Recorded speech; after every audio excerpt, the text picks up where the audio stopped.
الحمد لله وكفى والصلاة والسلام على عباده الذين اصطفى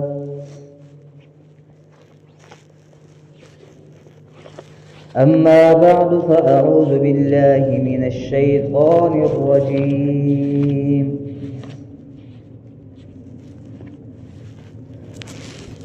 بسم الله الرحمن الرحيم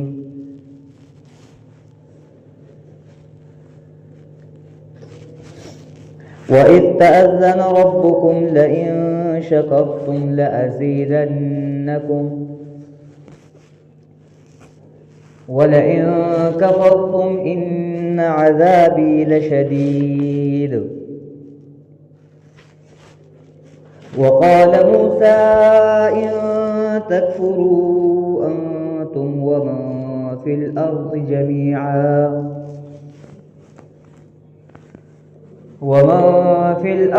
جميعا فإن الله لغني حميد.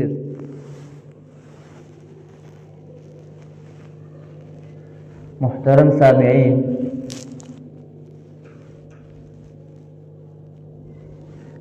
اللہ رب العزت کی بہت ساری عبادات ایسی ہیں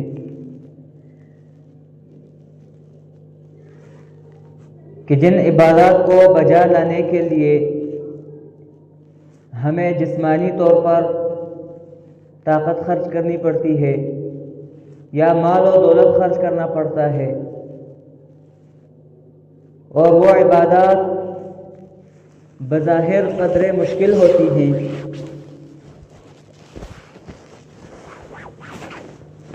لیکن بہت ساری عبادات ایسی ہیں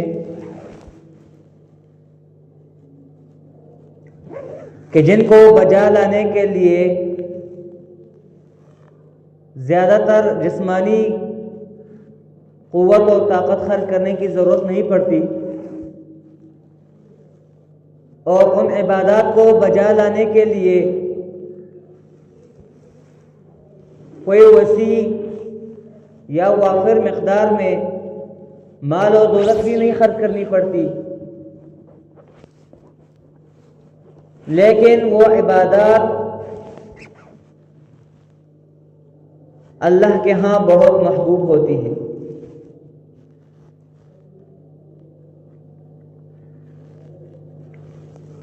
ان عبادات کا بجا لانا یہ اللہ تبارک و تعالیٰ کے ہاں بہت زیادہ محبوب ہوتا ہے۔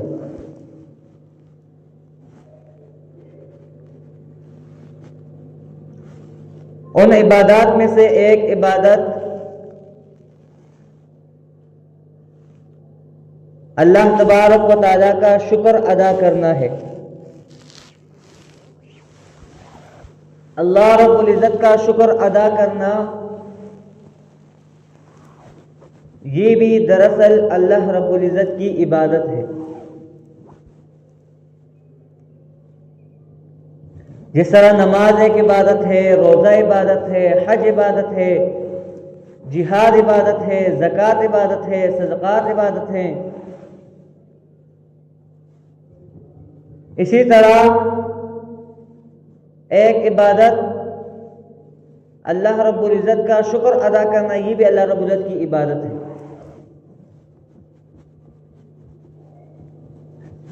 اور کم از کم ایک مسلمان کے اندر یہ صفت یہ لازمی ہونی چاہیے کہ وہ اینی ٹائم اللہ رب العزت کی عبادت بھی کرے اور اس پر اللہ رب العزت کا شکر بھی ادا کرے۔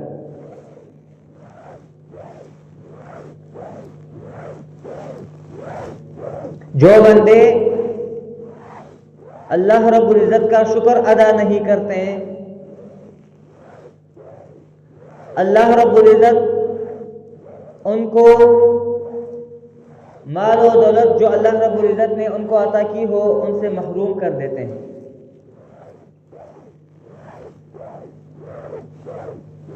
جس طرح میں نے آیت کریمہ آپ کے سامنے پڑھی، وَإِن تَأَذَّنَ رَبُّكُمْ لَئِن شَكَرْتُمْ لَأَزِيدَنَّكُمْ، اللہ رب العزت فرماتے ہیں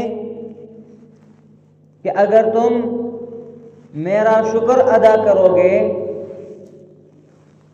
تو میں تمہیں مزید دے دوں گا.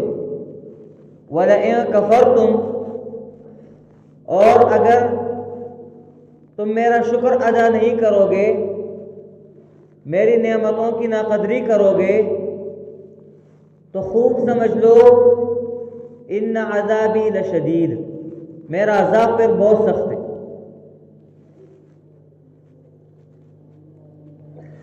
تو اس سے یہ پتہ چلا کہ جو لوگ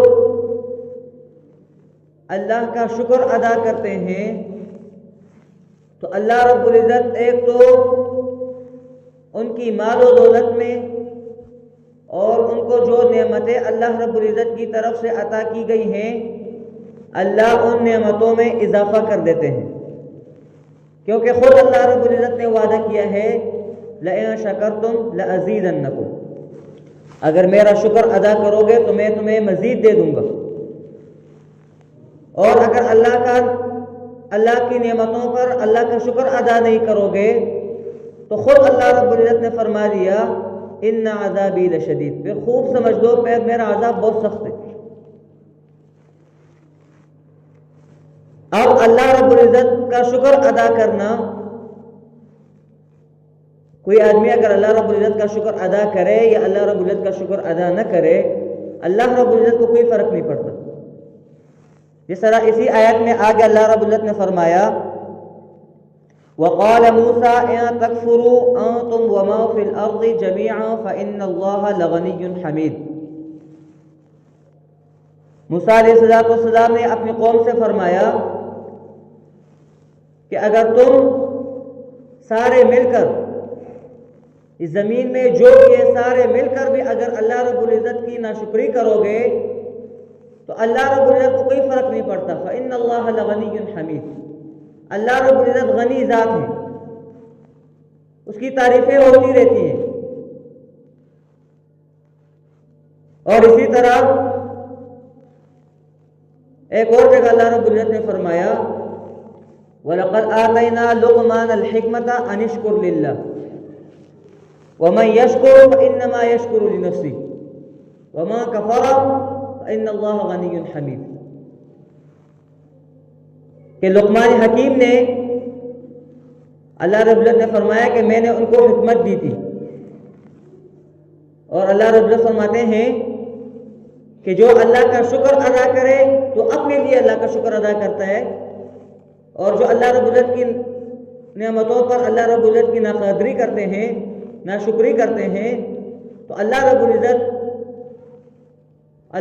کو کوئی فرق نہیں پڑتا. اور ایک اور جگہ اللہ رب العزت نے فرمایا کہ اگر کوئی اللہ رب العزت کا شکر ادا کرتا ہے تو اس سے دو فائدے ملتے ہیں. ایک تو دنیا میں ان نعمتوں میں اضافہ ہو جاتا ہے، اور ایک اللہ رب العزت اس آدمی کو آخرت میں نجات دے دیتے ہیں. جس طرح کہ قوم سبا یہ قوم تھی، ان کا تذکرہ اللہ رب العزت نے قرآن مجید میں فرمایا ہے، بلکہ پوری ایک سورت کا نام سورۃ سبا رکھ دیا گیا. اللہ رب العزت فرماتے ہیں لَقَدْ كَانَ لِسَبَإٍ فِي مَسْكَنِهِمْ آيَةٌ جَنَّتَانِ عَنْ يَمِينٍ وَشِمَالٍ، کہ اللہ رب العزت نے قوم سبا کو بہت زیادہ نعمتیں دی تھی.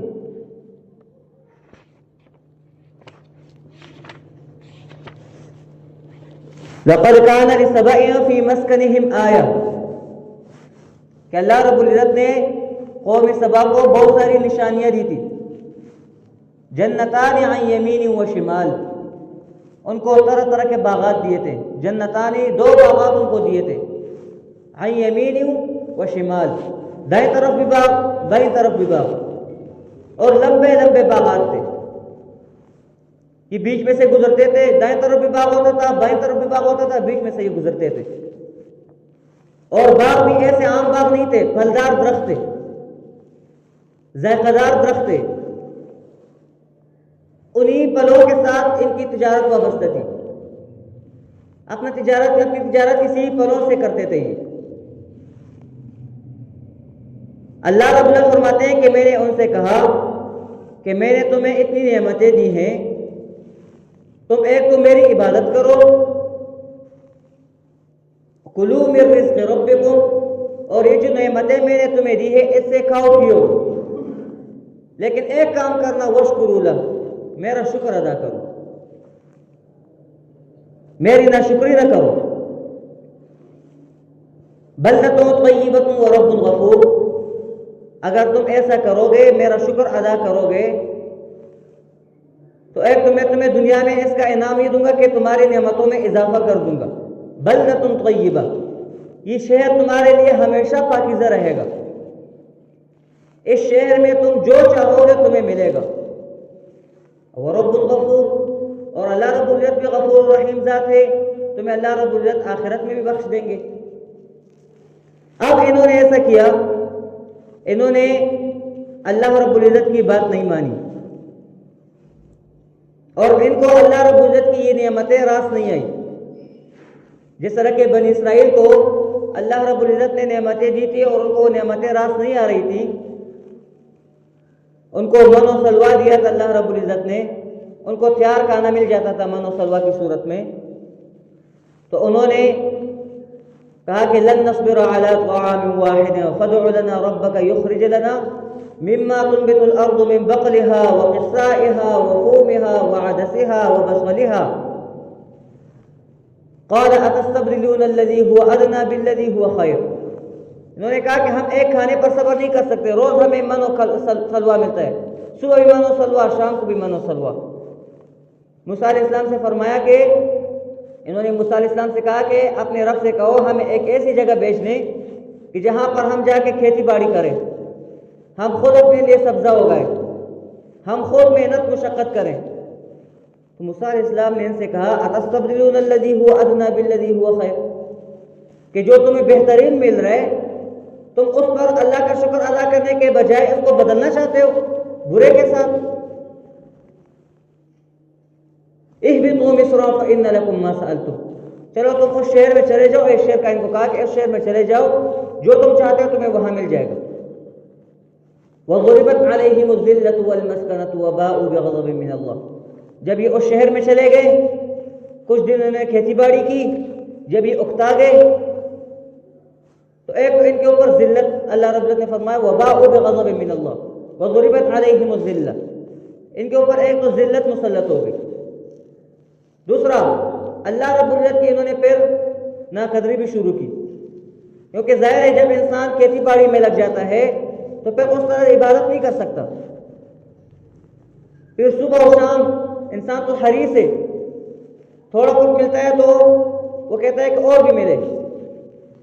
تو ان کو تھوڑی بہت کھیتی باڑی ملتی تھی شوروں میں، یہ کرتے تھے، اس کے بعد یہ اس میں اضافہ ہو گیا، پھر اللہ تبارک و تعالیٰ کو یہ بھولنا انہوں نے شروع کر دیا، تو اللہ رب العزت ان سے ناراض ہو گئے. تو اسی طرح یہ قوم سبا بھی تھی کہ ان کو اللہ رب العزت نے 4 نعمتیں دی تھی، ان کو کہا تھا کہ اللہ کی نعمتوں کو ان میں سے کھاؤ پیو، لیکن واشکروا لہ، میرا شکر ادا کرو، بس یہ کام تم نے کرنا ہے کہ میرا شکر ادا کرنا ہے. لیکن انہوں نے کہا وہ اعرضوا، انہوں نے اللہ کا شکر ادا نہیں کیا. تو اللہ رب العزت فرماتے ہیں فارسلنا علیہم سیل العرم وبدلناہم بجنتیہم جنتین ذواتي اکل خمط واصل وشیء من سدر قلیل، کہ وہ دو نعمتیں جو 2 بڑے بڑے باغات اللہ رب العزت فرماتے ہیں میں نے ان کو دی تھی، میں نے ان باغات کو بدل دیا. پہلے وہ باغات پھلدار تھے، ان باغات سے یہ پھل حاصل کرتے تھے، بعد میں اللہ رب العزت فرماتے ہیں کہ میں نے ان میں ایسا پھل اگایا کہ جو نہ ذائقہ دار تھا، نہ ان میں کوئی ذائقہ ہوتا تھا، اور اس میں صرف کانٹے تھے. کانٹے دار درخت وہاں اللہ رب العزت فرماتے ہیں کہ میں نے وہاں پر اگائے. کیوں؟ انہوں نے اللہ رب العزت کی ناقدری کی تھی. اور انہوں نے ایک اور بات کی، چونکہ اللہ رب العزت ان کو نعمتوں سے نوازنا چاہتے تھے، تو ان کو اللہ رب العزت نے ایک تو بڑے بڑے باغات دیے تھے، دوسرا اللہ رب العزت نے ان کے جو گاؤں تھے، جو دیہات تھے، وہ قریب قریب بنائے تھے۔ اس سے فائدہ یہ ہوتا تھا کہ جب یہ لوگ تجارت کرتے تھے تو صبح نکلتے تھے، شام ہو جاتی تھی، ظاہر پیدل یا گھوڑوں پر تجارت کرنی پڑتی تھی، شام جہاں پہنچ جاتے تھے تو وہاں پر بھی ایک گاؤں ہوتا تھا، وہاں پر یہ اسٹے کر لیتے تھے۔ شام کو اسٹے کیا، پھر صبح نکلے، پھر شام تک کسی اور گاؤں میں پہنچ جاتے تھے۔ تو انہوں نے اللہ رب العزت سے ایک شکوہ کیا کہ یا اللہ، یہ آپ نے ہمارے گاؤں یہ قریب قریب بنائے ہیں تو ہمیں سفر میں مزہ نہیں آ رہا، کہ ہمارے گاؤں دور دور کر دیں تاکہ ہم صبح و شام سے سفر کریں، تاکہ ہمیں تھکاوٹ محسوس ہو جائے، اور تاکہ ہمارے لیے ہمارے پاس نوکر چاکر ہوں، وہ ہمارے کام کاج کریں، ہمیں مزہ آئے گا۔ یہ اللہ رب العزت نے ان کو جو نعمتیں دی تھی ان پر یہ اللہ رب العزت کی ناقدری کرنا چاہتے تھے۔ تو اللہ رب العزت نے ایسا ہی کر دیا، ان کے گاؤں بھی دور دور ہو گئے، پھر یہ بیچارے صبح اور شام سفر کرتے، اور اللہ رب العزت نے جو ان کے گاؤں میں، ان کے دیہات میں جو اللہ رب العزت نے ان کو بڑے بڑے باغات دیے تھے، وہ باغات بھی ختم ہو گئے، ان کے پاس پھر کچھ بھی نہیں رہا۔ تو کس چیز کا نتیجہ تھا کہ اللہ رب العزت کی نعمتوں پر انہوں نے اللہ رب العزت کا شکر ادا نہیں کیا تھا۔ اور میں نے بتا دیا کہ قرآن مجید میں اللہ رب نے فرمایا وَقَالَ مُوسَىٰ إِن تَكْفُرُوا أَنْتُمْ وَمَن فِي الْأَرْضِ فَإِنَّ اللَّهَ لَغَنِيٌّ حَمِيدٌ، کہ موسیٰ علیہ السلام نے اپنی قوم سے فرمایا کہ تم اللہ کا شکر ادا کرو یا اللہ تبارک و تعالیٰ کی ناقدری کرو، بلکہ تم زمین میں جو بھی ہو سارے مل کر اللہ رب العزت کی ناقدری کرو، اللہ رب العزت کو کوئی فرق نہیں پڑتا۔ شکر کرو گے اپنا فائدہ ہوگا، اللہ رب العزت نعمتوں میں اضافہ کریں گے۔ لَئِن شَكَرْتُمْ لَأَزِيدَنَّكُمْ، میرا شکر ادا کرو گے تمہیں مزید دوں گا، وَلَئِن كَفَرْتُمْ إِنَّ عَذَابِي لَشَدِيدٌ، اور اگر میری ناشکری کرو گے تو پھر میرا عذاب بہت سخت ہے۔ اور یہ ہم نے ہر جگہ دیکھا ہے کہ بہت سارے لوگ ہوں گے، ان کے پاس مال و دولت ہوتی ہے، پیسہ ہوتا ہے ان کے پاس، کوٹھیاں ہوتی ہیں ان کے پاس، پلاٹ ہوتے ہیں، کاروبار ہوتے ہیں، لیکن وہ کہتے ہیں ہمیں سکون نہیں ملتا۔ ہر روز ان کو طرح طرح کے آزمائشوں میں مبتلا کر دیا جاتا ہے۔ کیوں؟ کہ اللہ کی نعمتوں پر اللہ کا شکر ادا نہیں کرتے۔ اب آپ لوگوں کے ذہن میں ایک سوال آئے گا کہ بہت سارے نیک لوگ بھی تو ہوتے ہیں، ان کو بھی آزمائشوں میں مبتلا کر دیا جاتا ہے۔ نیک لوگ ہوتے ہیں، اللہ کا شکر بھی ادا کرتے ہیں، نمازیں بھی پڑھتے ہیں، روزے بھی رکھتے ہیں، زکوٰۃ بھی دیتے ہیں، حج بھی ادا کرتے ہیں، لیکن پھر بھی اللہ رب العزت ان کو تکلیفوں میں مبتلا کر دیتے ہیں۔ تو ایک بات سمجھ لینا، ایک ہوتی ہے آزمائش اور ایک ہے وبا، ان دونوں میں فرق ہے۔ اللہ رب العزت نے انسان کو دنیا میں بھیجا ہی آزمائش کے لیے۔ اللہ رب العزت انسان کو آزمانا چاہتے ہیں، یہ دنیا دار امتحان ہے۔ اللہ تو رب العزت یہ جانچنا چاہتے ہیں کہ کون میرا شکر ادا کرتا ہے، کون میری عبادت کرتے ہیں اور کون نہیں کرتے۔ اللہ رب العزت نے دنیا میں انسانوں کو بھیجا اسی لیے۔ حضرت آدم علیہ السلام کو اللہ رب العزت نے آزمائش میں مبتلا نہیں کیا تھا، جنت سے نکال کر ان کو آزمائش میں مبتلا کر دیا تھا۔ وہ رو رو کر اللہ رب العزت کے سامنے گر گڑا رہے تھے۔ یونس علیہ السلام کو اللہ رب العزت نے مچھلی کے پیٹ میں رکھ کر آزمائش میں مبتلا کیا تھا۔ ابراہیم علیہ السلام کو اللہ رب العزت نے آگ میں ڈلوا کر آزمائش میں مبتلا کیا تھا۔ یوسف علیہ السلام کو ان کے بھائیوں نے کنویں میں پھینک دیا، آزمائش میں اللہ رب العزت نے ان کو مبتلا کیا تھا۔ پھر جیل میں رہے، اللہ رب العزت نے ان کو آزمائش میں مبتلا کیا تھا۔ بہت سارے انبیاء ہیں، اللہ رب العزت نے ان کو طرح طرح کی آزمائشیں دی تھی، بلکہ ہمارے پیارے نبی حضرت محمد صلی اللہ علیہ وسلم، ان کو بھی اللہ رب العزت نے طرح طرح کی آزمائشیں دی تھی۔ مکہ میں رہے، اپنا شہر ہے، اپنے شہر میں رہ کر لوگ ان کے خلاف ہو گئے، اپنے خلاف ہو گئے، اپنے خاندان والے خلاف ہو گئے، دوست یار خلاف ہو گئے، یہ آزمائش تھی نا۔ حالانکہ نبی کریم صلی اللہ علیہ وسلم سے بڑھ کر کوئی نیک بندہ دنیا میں نہیں ہوگا، ہمارا ایمان ہے۔ ہمارا عقیدہ ہے کہ اللہ رب العزت کے بعد اللہ رب العزت کی مخلوق میں سب سے بڑھ کر افضل جو ذات ہے وہ نبی کریم صلی اللہ علیہ وسلم کی ذات ہے، صلی اللہ علیہ وسلم۔ لیکن اللہ رب العزت نے اپنے اس جلیل القدر پیغمبر کو بھی آزمائش میں مبتلا کیا تھا، اور آزمائش بھی ایسی کہ جن لوگوں کے ساتھ ان کا بچپن سے اٹھنا بیٹھنا ہے وہ لوگ ان کے خلاف ہو گئے۔ جب ان کے سامنے نبی کریم صلی اللہ علیہ وسلم نے فرمایا یا ایھا الناس قولوا لا الہ الا اللہ تفلحوا، اے لوگو لا الہ الا اللہ پڑھ لو کامیاب ہو جاؤ گے، تو ان لوگوں نے ان کے خلاف باتیں شروع کر دی، بلکہ نبی کریم صلی اللہ علیہ وسلم نے ان کے جو چچا تھے انہوں نے پتھر اٹھا کر نبی کریم صلی اللہ علیہ وسلم کی طرف پھینکا اور کہا ہلکت یا محمد اجمعتنا لہذا، ہلاک ہو لو، تم نے ہمیں اس لیے جمع کیا ہے۔ اب سب سے بڑی آزمائش یہ ظاہر ہے جب آپ کسی کے سامنے بات کرو گے، اپنی کوئی بات ان کے سامنے رکھو گے، تو آپ کے اپنوں سے آپ کی یہ توقع نہیں رہے گی کہ یہ میرے خلاف ہو جائیں گے۔ آپ لوگ کہیں گے چلو باہر کے جو لوگ ہیں وہ تو خلاف ہو جائیں گے لیکن اپنے خلاف نہیں ہوں گے، لیکن یہاں پر سب سے پہلے آواز اٹھائی آپ وسلم کے چچا نے، تو یہ آزمائش تھی نا۔ پھر نبی کریم صلی اللہ علیہ وسلم نے دین کا کام کیا اور لوگوں کو اللہ رب العزت کی طرف بلاتے رہے، لوگ آپ صلی اللہ علیہ وسلم کی بات نہیں مان رہے، آپ صلی اللہ علیہ وسلم کے چچا آپ کے خلاف ہیں، آپ صلی اللہ علیہ وسلم کے دوست آپ کے خلاف ہیں، آپ صلی اللہ علیہ وسلم کے رشتہ دار آپ کے خلاف ہیں، اور آپ علیہ الصلوۃ والسلام دین کا کام کر رہے ہیں۔ کبھی اللہ رب العزت نبی کریم صلی اللہ علیہ وسلم کو بھوک کی آزمائش میں مبتلا کر دیتے ہیں، کبھی پیاس کی آزمائش میں مبتلا کر دیتے ہیں، لیکن اللہ رب العزت جاننا چاہتے تھے کہ میرا نبی میری بات مانتا ہے یا نہیں مانتا، یہ صبر کرتا ہے یا یہ بے صبری کا اظہار کرتا ہے۔ پھر نبی کریم صلی اللہ علیہ وسلم طائف جاتے ہیں، وہاں لوگوں کو دین کی طرف بلاتے ہیں، طائف کے لوگ نبی کریم صلی اللہ علیہ وسلم کو مارنا شروع کر دیتے ہیں، پتھروں سے آپ وسلم کو مارتے ہیں، تو یہ بھی آزمائش ہے۔ پھر نبی کریم صلی اللہ علیہ وسلم مدینہ منورہ جاتے ہیں، راستے میں طرح طرح کی آزمائش ملتی ہیں، اللہ رب العزت اپنے بندے کو آزما رہے۔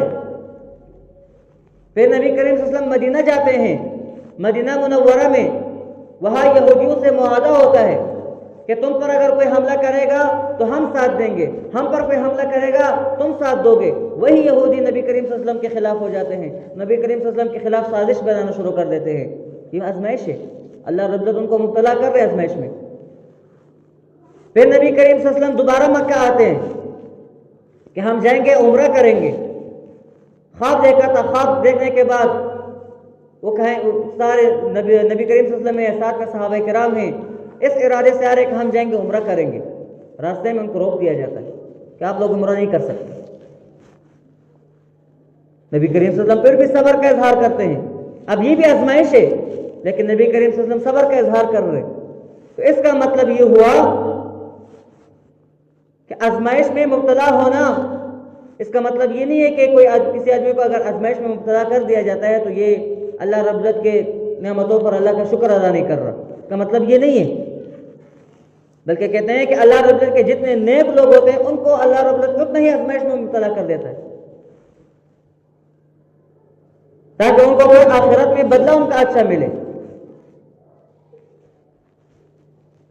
اور نعمتوں کی قدر اسی ٹائم آتی ہے جب انسان سے وہ نعمت چھین لی جاتی ہے۔ اللہ رب العزت نے ہمیں بہت ساری نعمتیں دی ہیں، ہمارے پاؤں، ہاتھ، کان، زبان، ناک، دانت، پورا جسم صحیح سلامت ہے، ہمارے پاس ان نعمتوں کی قدر نہیں ہے۔ ذرا پوچھ لیں ان لوگوں سے جو بینائی کی نعمت سے محروم ہے ہمیشہ کے لیے، ان لوگوں سے پوچھیں۔ ہمارے گاؤں میں ایک آدمی ہے، بلکہ وہ 3-4 بھائی ہیں، وہ شوروں سے نابینا ہے، پیدائشی نابینا ہے وہ لوگ، اور ان سے جب بھی کوئی ملتا ہے ان سے پوچھتا ہے کہ تمہاری تمنا کیا ہے؟ وہ کہتے ہیں کہ ہمیں صرف 5 منٹ کے لیے بینائی دی جائے، صرف 5 منٹ کے لیے، ہم دیکھنا چاہتے ہیں کہ دنیا کیسی ہے۔ اب اللہ رب العزت نے ان کو بہت ساری اور نعمتوں سے نوازا ہے، ان کا کاروبار بھی ہے، وہ ذہین بھی ہے۔ اکثر یہ نابینا لوگ جو ہوتے ہیں یہ ذہین زیادہ ہوتے ہیں، وہ ذہین بھی بہت زیادہ ہے، اپنا کاروبار کر رہے ہیں۔ بلکہ اس میں ایک آدمی کا ایک واقعہ آیا تھا، کراچی میں اپنا اس کا کاروبار تھا، یہ رومال وغیرہ بیچتا تھا وہ۔ تو ایک آدمی اس کے پاس آیا، اس نے اسے رومال لیا اور پھر اس کو پتہ تھا کہ یہ نابینا ہے۔ تو رومال اس ٹائم میرے خیال سے کچھ 50 روپے کا تھا، تو اس نے اس کو 10 روپے دیے۔ 10 روپے دیے تو اس نے پیسوں کے اوپر سے ہاتھ پھیرا اور پھر کہا کہ میرے پاس صرف بینائی نہیں ہے لیکن دل ہے میرے پاس۔ تو وہ آدمی بھی آگے سے حیران ہو گیا۔ تو اب ان کے پاس اور بہت ساری نعمتیں ہوتی ہیں، لیکن ایک نعمت سے اللہ رب العزت نے ان کو محروم کیا ہے، اس پر بھی یہ جو تو اللہ رب العزت نے ہمیں بہت ساری نعمتیں دی ہیں۔ اب کسی کے دانت اللہ رب العزت نے ایک نعمت دی ہے، ہمارے پاس قدر نہیں ہے، لیکن اگر کسی کے دانت میں درد شروع ہو جائے تو وہ کہتا ہے کہ دنیا میں سب سے بہترین نعمت دانت ہے۔ کان میں درد نہیں ہوتا تو ہمیں اس نعمت کی قدر نہیں ہوتی، کسی کے کان میں درد شروع ہو جائے وہ کہے گا دنیا میں سب سے بہترین نعمت یہ کان ہے۔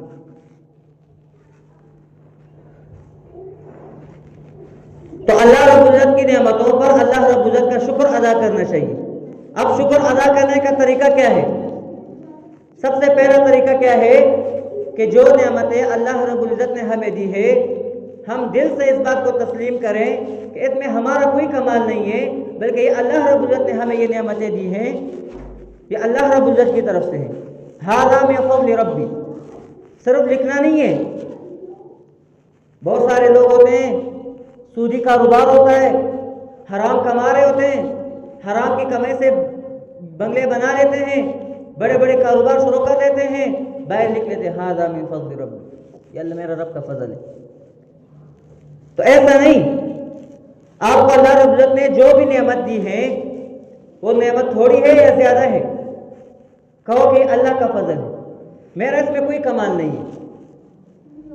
پہلے دل سے یہ بات تسلیم کرو کہ یہ اللہ رب العزت کی طرف سے نعمت ہے،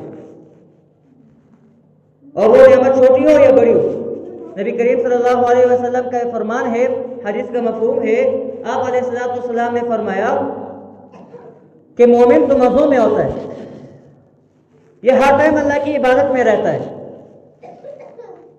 اگر اللہ رب العزت اس کو کوئی نعمت دے دیتے ہیں اس پر اللہ کا شکر ادا کرے، اگر اللہ رب العزت اس سے کوئی نعمت چھین لیتا ہے، اس کو کسی آزمائش وبا میں مبتلا کر دیتے ہیں، اس پر صبر کرے، تو یہ تو مزوں میں ہی رہتا ہے۔ تو میں نے بتایا کہ نعمت اللہ رب العزت کے شکر ادا کرنے کا سب سے پہلا طریقہ کیا ہے کہ دل سے اس بات کو تسلیم کرو کہ یہ جو نعمت مجھے ملی ہے یہ اللہ رب العزت کی طرف سے ملی ہے۔ دوسرا، زبان پر بھی اس بات کو لاؤ، بار بار اللہ رب العزت کا شکر ادا کرو کہ یہ نعمت مجھے اللہ نے دی ہے۔ نبی کریم صلی اللہ علیہ وسلم نے خود دعا سکھائی ہے، اللہم اعنا علی ذکرک و شکرک و حسن عبادتک، یہ دعا بار بار پڑھو، اور کسی بھی چیز کو اپنا کمال نہ سمجھو، اور اللہ رب العزت نے جس چیز کو جس کام کے لیے بنایا ہے اسی کام میں خرچ کرو، یہ بھی اللہ رب العزت کا شکر ہے۔ اللہ رب العزت نے آپ کو مال و دولت سے نوازا ہے تو مال و دولت کو نیک جگہ پر خرچ کرو، تو یہ اللہ رب العزت کا شکر ہے۔ اللہ رب العزت نے آپ کو کان دیا ہے تو اس کان سے اچھی باتیں سنو، یہ اللہ رب العزت کا شکر ہے۔ اللہ رب العزت نے آپ کو آنکھ کی نعمت سے نوازا ہے تو اس آنکھ سے اچھی چیزیں دیکھو، یہ اللہ رب العزت کا شکر ہے۔ اللہ رب العزت نے آپ کو پیر دیے ہیں، ان پیروں کو اچھی جگہوں میں استعمال کرو، اللہ رب العزت کا شکر ہے۔ اگر اس کے خلاف کرو گے تو اللہ رب العزت کی ناشکری ہے۔ اور میں نے شروع میں بتا دیا کہ جو اللہ رب العزت کا شکر ادا کرتے ہیں تو اس میں اللہ رب العزت کو کوئی فائدہ نہیں ہوتا، کوئی اللہ کا شکر ادا کرے یا نہ کرے۔ بہت سارے کافر ہیں وہ اللہ رب العزت کا شکر ادا نہیں کر رہا، لیکن ان کے پاس بہت سارا مال و دولت بھی ہے، لیکن اللہ رب العزت کا شکر جو ادا کرتے ہیں اللہ رب العزت ان کو آخرت میں اس کا بدلہ دیں گے۔ تو ہم اللہ رب العزت کا شکر ادا کریں گے یا نہیں؟ اللہ نے ہمیں جو بھی نعمتیں دی ہیں ان کو ہم اللہ رب العزت کا فضل سمجھیں گے یا نہیں سمجھیں گے؟ اور مختلف حضرات سے یہ بھی گزارش ہے کہ ٹائم پہ آنے کی کوشش کیا کریں۔ اب شروع میں ہم نے بیان شروع کیا تو مسجد بالکل خالی تھی، ہم دیواروں ستونوں پہ لگے ہوئے تھے، کوئی بھی نہیں تھا مسجد میں۔ تو ٹائم پہ آنے کی کوشش کریں۔ آج کل دن بھی چھوٹے ہیں، ٹائم بھی کم ہوتا ہے، جلدی نماز پڑھنی چاہیے، تو اس وجہ سے ہم بھی کوشش کریں گے۔ اور شاہ صاحب بھی ہمیشہ یہی کہتے ہوتے ہیں، یہی گزارش کر رہے ہوتے ہیں شوروں سے، تو آپ لوگ بھی کوشش کیا کریں یہاں پر دن کی اگر 2-4 باتیں کسی نے سن لی تو اس سے فائدہ ہوگا، نقصان کبھی نہیں ہوگا۔ تو کوشش کریں گے نا ٹائم پہ آنے کی۔ اللہ رب العزت اس پر عمل کرنے کی توفیق عطا فرمائے، سنت عطا فرمائے۔